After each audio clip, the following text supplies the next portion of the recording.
الحمدللہ والصلاة والسلام علی رسول اللہ۔ جماع کے وقت شہوت میں تیزی پیدا کرنے کے لیے بات چیت کرنا۔ سوال کیا گیا ہے کہ بیوی کو شہوت دلانے کے لیے دوران جماع غیر مباح بات چیت کرنا جائز ہے؟ الجواب بعون اللہ سبحانہ و تعالی۔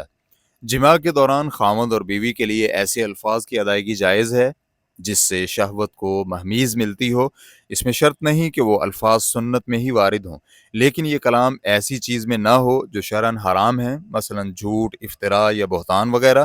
جنسی اعضاء کے معروف نام لینا یا پھر ایسے الفاظ نکالنا یا ایسے افعال کرنا جن سے شہوت میں اضافہ ہوتا ہو اصلاً مباح ہے، لیکن بعض اہل علم اسے مکروہ کہتے ہیں۔ ان کی رائے ہے کہ یہ مکارم اخلاق کے منافی ہے، لیکن صحیح یہی ہے کہ ایسا کرنا جائز ہے، اور اگر ہم اسے مکروہ بھی کہیں تو یہ کراہت تھوڑی سی ضرورت کی بنا پر زائل ہو جائے گی، اور یہاں اس کی ضرورت بھی موجود ہے۔